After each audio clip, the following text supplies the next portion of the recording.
ready?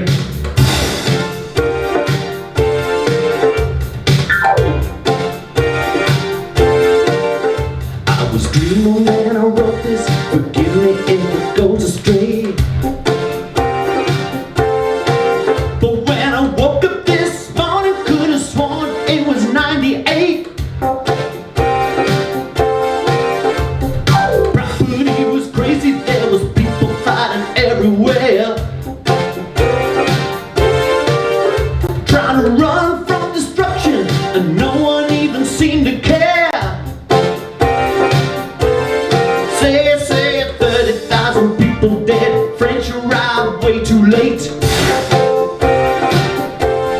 So tonight we're gonna party like it's 1798. Secret number 3, the terror. Follow the finger. This December attempt at invading Ireland scares the British administration in Ireland, scares loyalists in Ireland, scares royalists in Ireland. And a terror is inflicted on the people of Ireland. Anyone who's in the United Irishman is strung up, killed, tortured. Flogging is one of the most popular things. They go around to whole villages and towns and burn them to the ground. Rape is one of the most common weapons used against women at this time. And then Captain Swain, the biggest bastard of all, who came to Prosperous and engaged in a terror all over Prosperous and Kildare. Pitch capping was his most famous torture of all.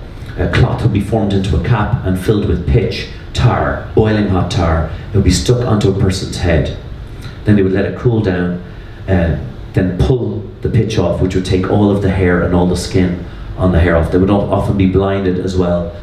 Now, Edward Fitzgerald, to me, I have to take a diversion here, is one of the most incredibly interesting people in the history of Ireland. He's the son of the richest man in Ireland, the Duke of Leinster. The Duke of Leinster owned all of Kildare, all of Laois, all of Offaly. But at 18 he joins the British Army. And in the 1780s he fights in the American Revolution at the Battle of Eutaw Springs, and at 18 years old is wounded so badly that the British leave him on the battlefield. Tony Small, who's an escaped slave living in a shack in the forest, is walking through the battlefield, sees that Lord Edward is alive, rescues him and brings him back to his shack. Tony Small becomes Lord Edward's best friend. Later on, he becomes an MP, and then because of the French Revolution, goes over to France with Tony and experiences everything that's happening in the Revolution. And then meets Pamela. Pamela's the daughter of Philip of Orleans, who eventually does get beheaded as well, but she is absolute royalty, Republican royalty. So he marries a Republican. So he comes back with this glamorous woman, this black slave, with this hair cut short. And that becomes the new vogue in Ireland. This becomes like a punk movement. The United Irishmen all copy them. They all cut their hair short, and that's where they get the name, the Croppies. So when you hear about the Croppies, it's because of their short hair. Now I think it was a kind of a stupid tactic, because when the Redcoats wanted to find and kill a United Irishman, all they had to do was look at his hair. But at the same time, think about it, it was almost like a punk movement. They were walking around Dublin with their cropped hair, their amazing clothes, and their new ideas and their Republican thoughts. And this was absolutely mind-blowing to so many people. Meanwhile in Dublin, the second city of the empire, the Protestants were living it up. These are all obviously Protestants, I presume, having a great old time. This fellow must be a Presbyterian, I'm not sure. But the main thing is that they had Trinity College, of course, the great centre of education, the only college in the country, and the Parliament House, which is now the Bank of Ireland. That not the first time Parliament has been taken over by a bank. The Prussians meet up with the English, and the French army completely obliterated Waterloo, and this time Napoleon is fully defeated. This is him afterwards depressed. This is how I look after this show. And that's how you're going to look as well after this show. So he's exiled to St. Helena. St. Helena, which is thousands and thousands of miles away. It's even further away than Eddie Hobbs' Cape Verde Island houses that he wanted you to buy. And he stands alone, he waits, he thinks, and he starts to narrate his memoirs.